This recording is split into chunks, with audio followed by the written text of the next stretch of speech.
Hi there, I'm Jennifer Angel. This is my weekly overview for the week of October the 10th. The weekly reports per sun sign or star sign are available now over on my Star Daily Membership subscription base. So if you pop on over to jenniferangel.com, go to the subscription page. I'll put the link down below. And with the subscription, the Star Daily subscription, you receive the daily horoscopes, weekly videos, and monthly horoscopes, and also entry to the Soul Club. So love to have you part of the community. There is a very small fee per month for that, just to help support my work and time. Okay, thanks so much. Okay, let's have a look at what's happening this week. We have a new moon towards the end of the week, so the sun and the moon are going to be both in Libra. Love this. Libra is like the relationship area. Venus is right in the sign before Libra in Virgo, so it's close by. And this really just helps us think about what we want in our life, what type of person we want to attract, what sort of relationship we desire to have. So firstly, part of the manifestation or attraction process is to think about what we want in our life. And with doing my astrology consultations and chart work, sometimes this is the hardest thing for people to just come up with.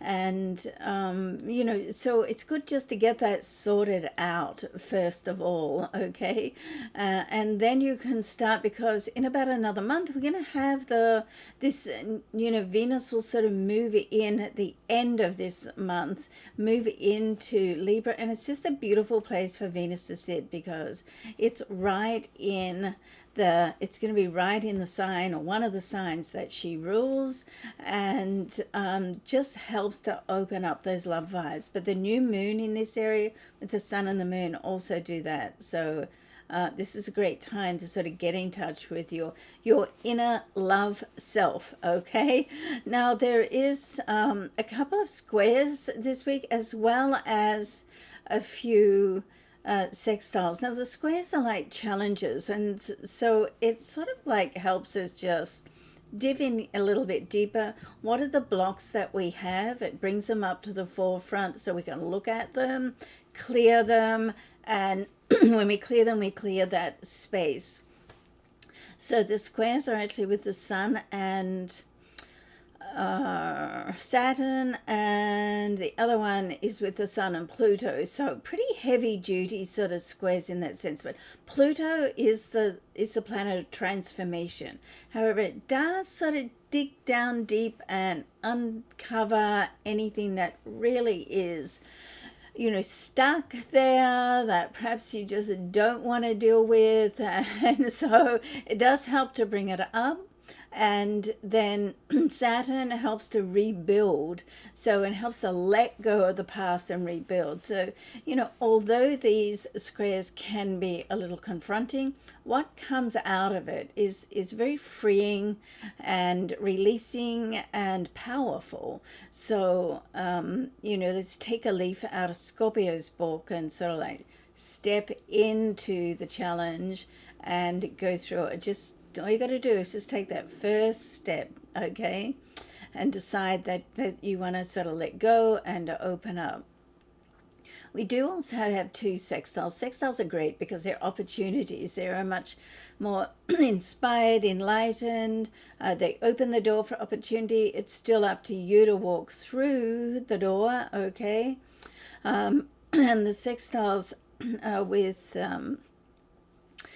Mercury and Venus, and Mercury will enter its retrograde transit this week. So it's like coinciding with that. So there can be some confusion. So if you've got something that you really must say to somebody, and as Venus is in Mercury, that does help the communication process. But Venus in Mercury can get a little bit too stuck on the details sometimes. So, be careful that you don't get bogged down. Always try and look for people's positive, more enlightening character qualities rather than the ones you don't like so much. And on my excuse me, on my site at the moment, there is a free download for star sign love quirks. So each star sign, what's sort of the irresistible qualities and what are the irritating qualities. That's great to get to know that, and then you know what you're dealing with, particularly on the love market.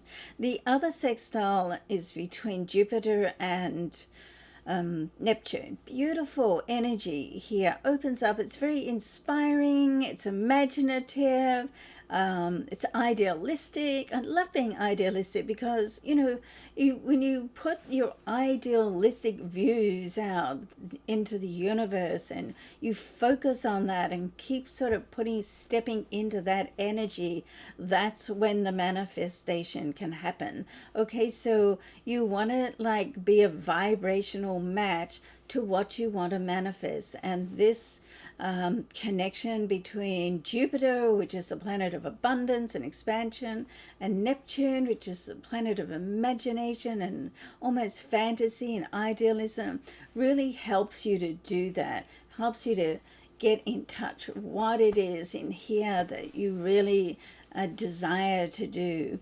And once you do that, then I think that's half the battle over. There is an opposition between this, looks like the sun and let's see, the sun and Mars. Okay, so this is great too because Mars is in the sign that it rules, which is Aries. It does co-rule Scorpio as well, but it's in Aries, so it really is able to step into action. It is retrograde, okay, and I like that too because it makes it not quite reactive, but and more assertive rather than aggressive. So that's always a good thing. It can bring up issues from the past, another great thing. Okay, so your challenge this week is really to step into anything that's bothering you, you feel like you're blocking you, or repeat patterns, and face them head on, work through them, and particularly with Mercury going retrograde on the 13th, or depending where you are in the world, 13th, 14th, and this is really going to also help as it gets into that retrograde, further into the week, into that retrograde transit. It's also going to help you to, think about where you are, what you want to say, how you want to approach things, and you really want to put some thought to that with a retrograde as well, okay? All right, so love, luck, and blessings to you. Do pop over to jenniferangel.com. As I said, the Star Daily membership subscription program, you will receive your daily horoscopes, your weekly videos per sign, monthly horoscopes, and also enter into the Soul Club, which I'm building. So I'd love you to support me there. There is a small fee just to support my work. Thanks so much. Bye for now.